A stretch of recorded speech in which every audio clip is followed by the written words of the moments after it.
안녕하세요, 여러분. 여러분의 자산과 일상을 지키는 데 필요한 정보를 전해드리는 지혜마당입니다. 오늘은 많은 분들이 궁금해 하시면서도 자칫 간과하기 쉬운 중요한 이야기를 나누려 합니다. 바로 국세청의 AI 감시 시스템과 현금 입금에 대한 이야기입니다. 내 돈인데 내가 입금하는 게 무슨 상관이야? 라고 생각하실 수 있지만 지금은 그 생각이 위험할 수 있습니다. 국세청은 이미 여러분의 돈의 흐름을 면밀히 주시하고 있기 때문입니다. 지금부터 국세청의 감시망을 피하면서 현금을 안전하게 입금하는 5가지 방법을 자세히 알려드리겠습니다. 이 정보를 통해 불필요한 오해와 조사를 피하고 여러분의 소중한 자산을 현명하게 관리하시길 바랍니다.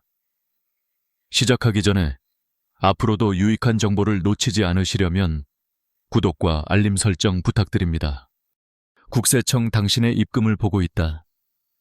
현재 국세청은 과거와는 차원이 다른 감시 시스템을 운영하고 있습니다. 예전에는 특정 금액 이상의 거래나 명백한 이상 징후가 포착될 때에만 사람이 직접 들여다봤지만 이제는 AI 기반의 거래 패턴 탐지 시스템이 24시간 내내 우리의 금융 거래를 분석하고 있습니다. 이 시스템은 단순히 금액의 크기만을 보는 것이 아닙니다. 오히려 패턴에 집중하여 수상한 자금 흐름을 찾아냅니다. 65세 김정호 씨의 사례는 이를 명확히 보여줍니다. 가족 병원비로 현금 300만 원을 입금했을 뿐인데 며칠 후 세무서에서 소명 요구서를 받았습니다. 본인이 번 돈을 본인 통장에 입금했을 뿐인데 출처가 불분명하다는 이유로 불려다녀야 했던 것입니다. 이러한 일이 벌어진 이유는 국세청의 AI 감시 시스템이 김정호 씨의 입금 패턴에서 특정 징후를 포착했기 때문입니다. AI 감시 시스템은 다음 패턴들을 자동으로 분석합니다. 자주 반복되는 입출금 패턴 수입 대비 과도한 현금 흐름, 가족 간 송금이나 계좌 쪼개기 거래, 그리고 고령자의 비정상적인 입출금 등이 여기에 해당합니다. 즉, 금액이 크지 않더라도 AI가 의심스러운 패턴으로 인식하면 바로 경고등이 켜지는 것입니다. 국세청의 AI 시스템에 포착될 수 있는 주요 현금 입금 패턴은 크게 3가지입니다. 첫째, 반복된 금액의 현금 입금입니다. 예를 들어 100만 원씩 매주 한 번 총 3주 연속으로 현금을 입금했다면 AI는 이를 누군가 자산을 쪼개서 이전하고 있다고 판단합니다. 이는 증여세를 회피하거나 자금 세탁을 시도하는 것으로 오인될 수 있습니다. 둘째, 입금 후 빠른 출금 혹은 송금입니다. 연금으로 300만 원을 입금한 당일에 그 돈을 다른 사람에게 계좌 이체하거나 바로 출금하는 경우 AI는 이를 차명 계좌를 이용한 우회 송금으로 의심합니다. 마치 돈의 출처를 숨기려는 행위로 비춰질 수 있기 때문입니다. 셋째, 가족 이름으로 된 통장에 자주 입금하는 경우입니다. 자녀 계좌에 반복적으로 현금을 입금하는 행위는 가족 간 증여로 간주될 가능성이 매우 높습니다. 소액이라 할지라도 이러한 패턴이 반복되면 국세청은 증여세를 회피하려는 시도로 보고 소명을 요구할 수 있습니다. 이러한 패턴들이 AI 시스템에 포착되면 곧바로 세무조사 전 단계인 출처 소명 요청이 여러분에게 날아오게 됩니다. 단순히 현금을 입금했을 뿐인데 불필요한 조사와 소명 절차를 겪어야 하는 상황을 피하려면 어떻게 해야 할까요? 국세청에 절대 안 걸리는 현금 입금법 5가지. 이제 본론입니다. 지금부터 알려드리는 5가지 현금 입금 방법을 지키신다면 국세청 AI 감시 시스템에 포착될 가능성을 거의 0%까지 낮출 수 있습니다. 1. 현금 입금은 일정 간격을 두고 불규칙하게. AI는 규칙성을 가장 먼저 탐지합니다. 따라서 현금 입금 시에는 금액과 요일을 매번 바꿔주는 것이 중요합니다. 예를 들어 매주 월요일에 100만 원씩 입금하는 것은 AI의 눈에 띄기 쉽습니다. AI는 이런 반복적인 패턴을 통해 자금 출처 불분명이나 소득 축소를 의심할 수 있습니다. 예를 들어 고정적인 현금 수입, 미신고, 아르바이트 자영업자의 매출 누락 등을 쪼개서 입금하는 패턴으로 오인될 여지가 있습니다. 김영희 씨는 매주 월요일 아파트 관리비 15만 원을 현금으로 인출하여 자신의 통장에 입금했습니다. 3달 동안 매주 같은 요일에 같은 금액을 입금하자 AI 시스템은 이를 반복적인 현금 흐름으로 감지하여 김 씨의 통장을 주시하기 시작했습니다.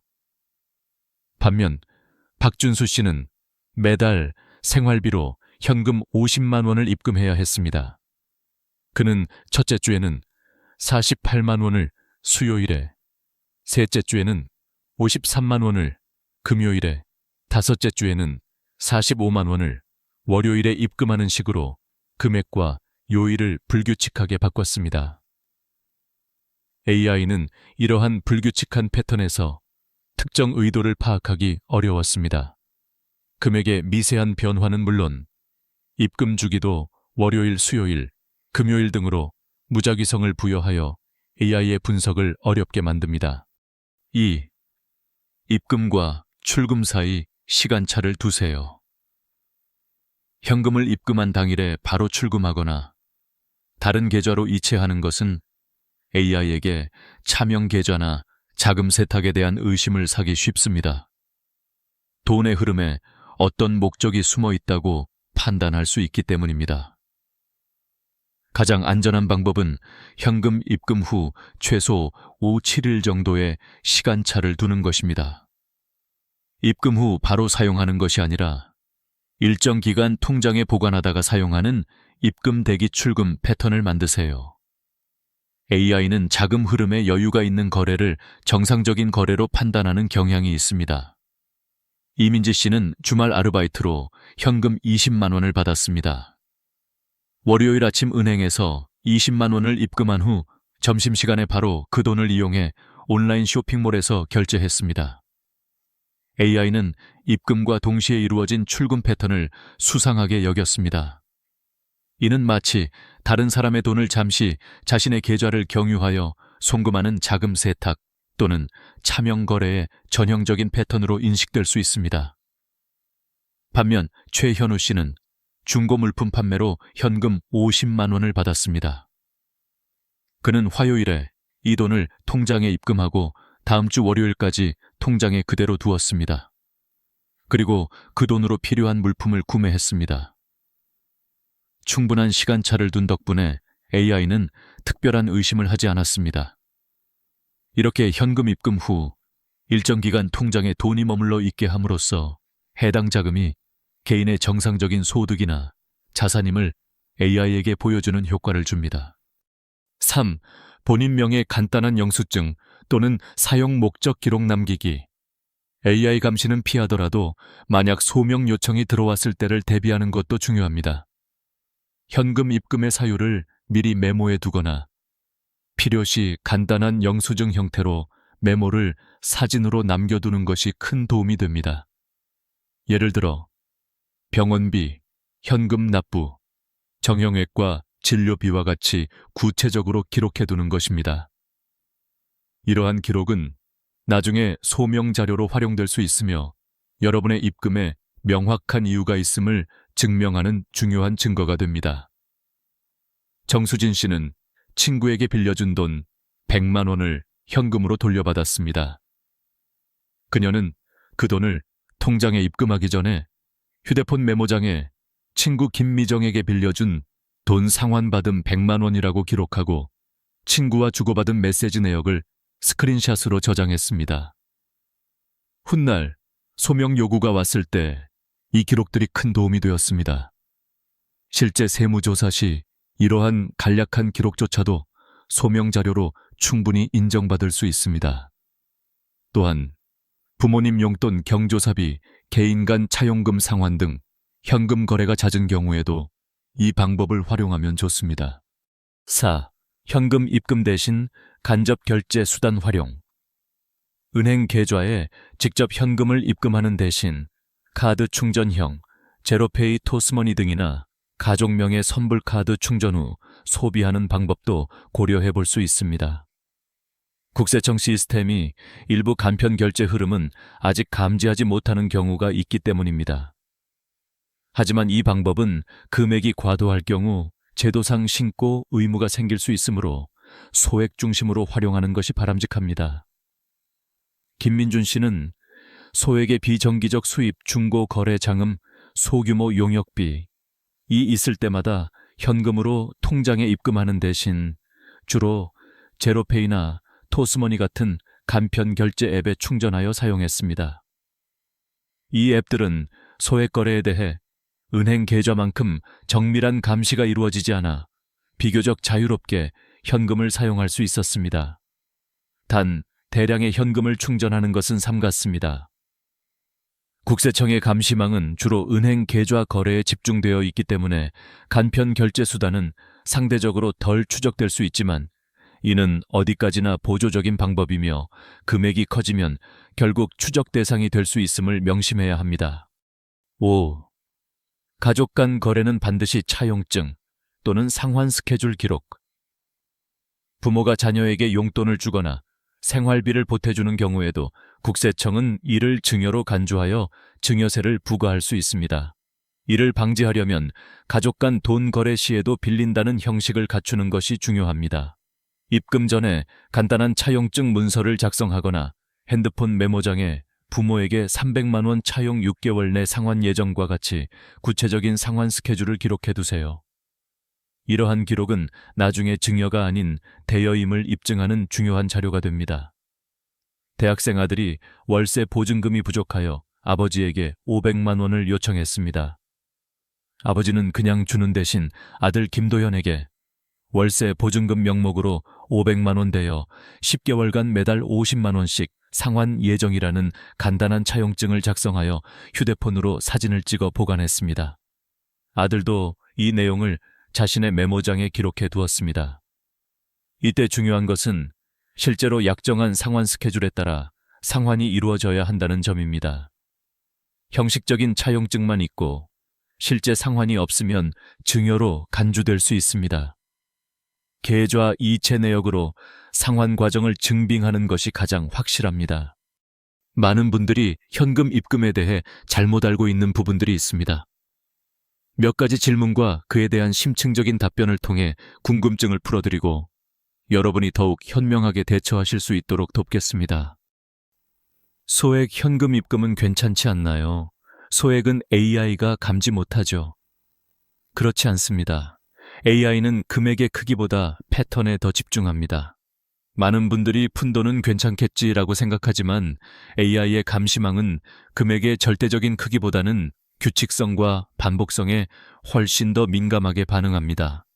김영희 씨의 사례처럼 매주 5만 원, 10만 원 등 소액이라 할지라도 특정 요일에 꾸준히 반복 입금하는 패턴은 AI에게 미신고 소득의 쪼개기, 입금 또는 불법 자금의 분산 입금으로 인식될 수 있습니다. AI는 이러한 패턴을 통해 특정 수입원이 정기적으로 발생하고 있음을 유추하고 해당 소득이 세법상 적절하게 신고되었는지 의심할 수 있습니다. 예를 들어 개인 과외 수입, 프리랜서, 소득 소규모 자영업자의 현금 매출 등을 통장에 바로 입금하지 않고 쪼개어 넣는 경우가 이에 해당될 수 있습니다. A. 학습 방식. 국세청의 AI는 방대한 금융거래 데이터를 학습하여 정상적인 거래와 비정상적인 거래를 구분합니다. 이때 정상적인 개인의 현금 입금은 보통 불규칙하고 특정 목적 부모님께 받은 용돈 중고거래 대금 경조사비 등을 가집니다. 반면 주기적으로 일정 금액이 반복되는 것은 통계적으로 흔치 않은 패턴이며 이는 숨겨진 소득이나 자산이 존재할 가능성을 시사합니다. 따라서 소액이라도 불규칙하게 입금하고 입금 목적을 명확히 기록하는 습관을 들이는 것이 중요합니다. 은행 ATM으로 입금하면 더 안전한가요? 창구 직원보다 덜 감시받는다고 들었어요. 이는 명백히 잘못된 오해입니다.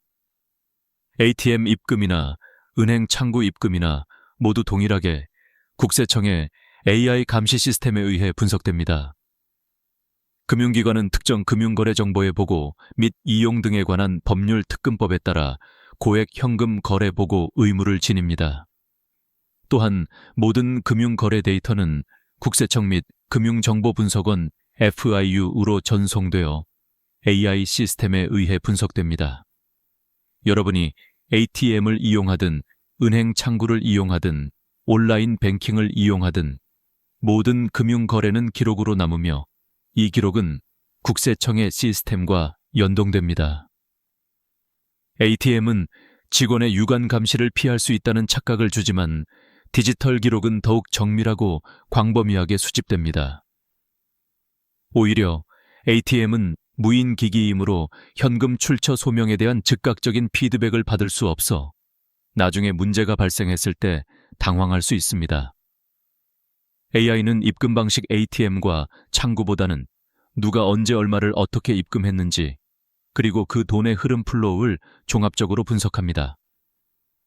예를 들어 특정인이 여러 ATM을 전전하며 소액으로 분산 입금하는 패턴은 오히려 자금 세탁 의심 거래로 분류될 가능성이 높습니다. 따라서 ATM 입금이라고 해서 더 안전하다고 생각하고 무분별하게 이용하는 것은 위험합니다. 차명 계좌가 아닌 다른 가족 통장에 현금을 입금하는 건 괜찮을까요? 가장 위험한 패턴 중 하나이며 이는 증여로 간주될 가능성이 매우 높습니다. 국세청 AI는 가족 간 계좌 거래, 특히 현금을 통한 자금 이동을 증여의 강력한 증거로 판단합니다. 이는 증여세를 회피하려는 시도로 해석될 수 있기 때문입니다. 세법상 증여란 타인으로부터 무상으로 재산을 취득하는 행위를 의미하며 이에 대해 증여세가 부과됩니다. 가족 간이라 할지라도 법적으로 증여에 해당할 수 있습니다. 특히 AI는 가족 구성원 간의 금융 거래 패턴을 분석하여 자산 이전의 흐름을 추적합니다. 부모님이 자녀의 통장에 정기적으로 현금을 입금하거나 부부 사이라도 한쪽이 다른 쪽에게 반복적으로 현금을 입금하는 행위는 이 아이에 의해 쉽게 포착됩니다. 예를 들어 사업을 하는 남편이 본인의 소득 일부를 아내의 통장에 현금으로 계속 입금하여 생활비로 사용하게 하는 경우 이는 배우자 간 증여로 간주되어 증여세가 부과될 수 있습니다. 설령 생활비 목적이라 할지라도 명확한 증빙 없이는 증여로 판단될 위험이 큽니다. 가족 간이라도 돈을 빌리는 형식으로 차용증을 작성하고 실제로 상환이 이루어져야 증여가 아닌 대여로 인정받을 수 있습니다.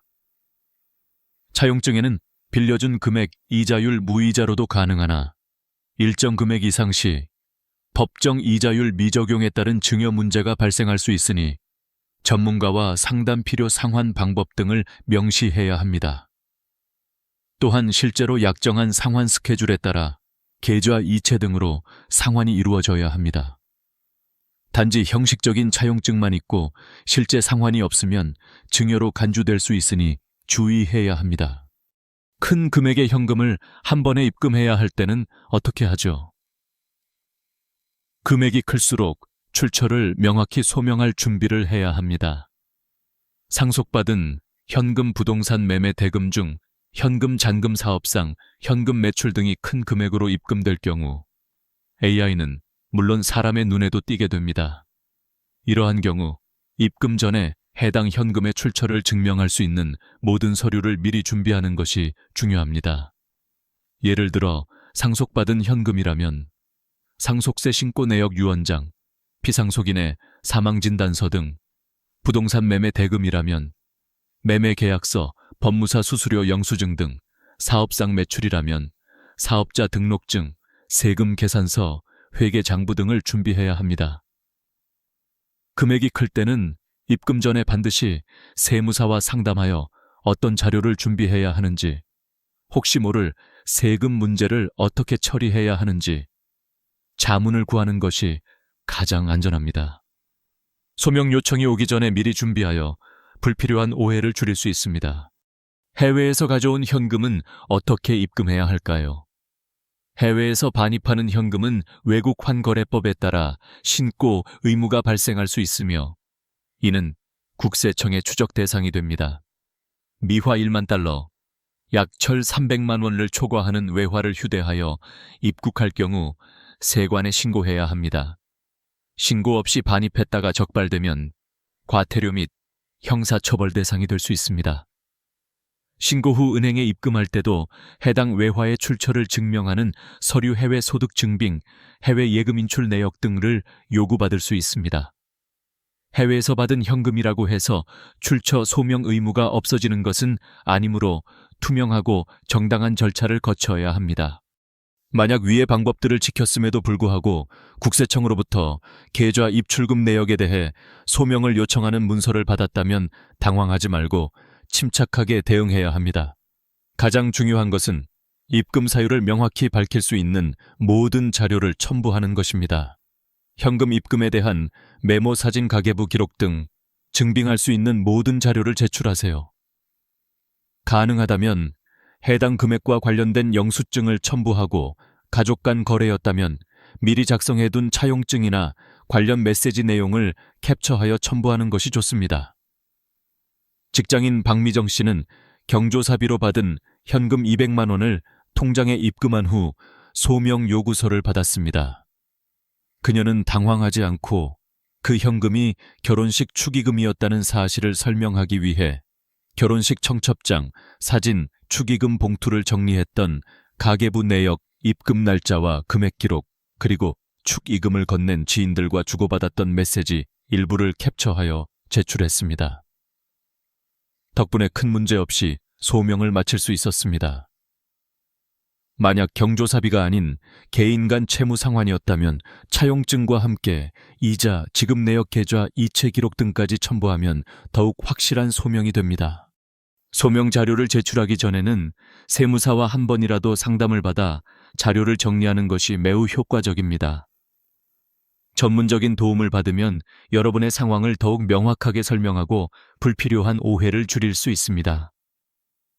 세무사는 어떤 자료가 가장 효과적인지, 어떻게 설명해야 국세청이 납득할 수 있는지에 대한 전문적인 지식을 가지고 있습니다. 무엇보다 중요한 것은 거짓 설명은 절대 금물이라는 것입니다. AI는 거래 흐름 전체를 분석하기 때문에 여러분의 말과 실제 자금 흐름이 다르면 더 큰 불이익이 따를 수 있습니다. 정직하고 명확하게 소명하는 것이 최선입니다. 거짓으로 소명했다가 발각되면 가산세는 물론 경우에 따라서는 조세 포탈 혐의까지 적용될 수 있으므로 주의해야 합니다. 마무리 조언, 자유롭게 살고 싶다면 반드시 알고 있어야 할 것. 이제는 단순히 돈을 버는 것뿐만 아니라 돈을 쓰는 방식에도 지혜가 필요한 시대입니다. 내 돈인데 왜 마음대로 못 쓰냐는 생각은 이제 위험할 수 있습니다. 국세청은 더 이상 단순히 현금 금액만을 보는 것이 아니라 그 현금이 어떻게 움직이고 어떤 패턴을 보이는지 추적하고 있습니다.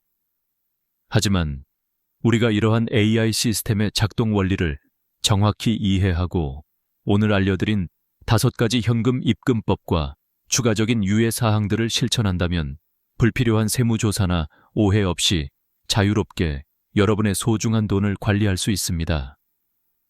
오늘 이 정보가 여러분의 자산을 안전하게 지키는 데 큰 도움이 되기를 바랍니다. 궁금한 점이 있다면 언제든지 댓글로 남겨주세요. 이 영상에서 배운 가장 큰 교훈은 돈을 관리하는 데 있어서 단순히 금액이 아니라 그 흐름과 패턴이 얼마나 중요한지를 깨닫게 해준 점입니다. 김정호 씨처럼 정당한 돈을 입금했음에도 불구하고 국세청의 AI 감시망에 걸려 소명 요구를 받은 사례는 가슴 아프지만 현실적인 경고입니다. 우리는 자유롭게 돈을 쓰고 싶지만 이제는 그 자유를 지키기 위해 신중함과 지혜가 필요합니다. 반복적인 입금, 빠른 출금, 가족 간 거래 등 일상적인 행동이 의심의 대상이 될 수 있다는 사실은 놀랍지만 이를 알게 된 지금 우리는 더 현명하게 행동할 수 있습니다. 특히 차용증 작성이나 입금 목적을 기록하는 작은 습관이 큰 문제를 막아줄 수 있다는 점이 깊이 와닿았습니다. 이는 돈뿐 아니라 우리의 삶 전반에 적용되는 교훈입니다. 신뢰와 책임을 바탕으로 소중한 것을 지키는 일, 그리고 작은 실수가 큰 후회로 이어지지 않도록 미리 준비하는 자세가 중요합니다. 이 이야기는 우리에게 돈의 가치를 넘어 삶의 소중함을 지키는 법을 일깨워 줍니다. 여러분은 이 영상을 보며 어떤 생각이 드셨나요? 비슷한 경험이나 새롭게 배운 점이 있다면 댓글로 나눠주세요. 여러분의 이야기가 누군가에게 큰 도움이 될 수 있습니다. 그리고 더 많은 실용적인 지혜를 얻고 싶다면 지금 구독 버튼을 누르고 알림 설정도 잊지 마세요. 우리 함께 현명한 삶을 만들어가요.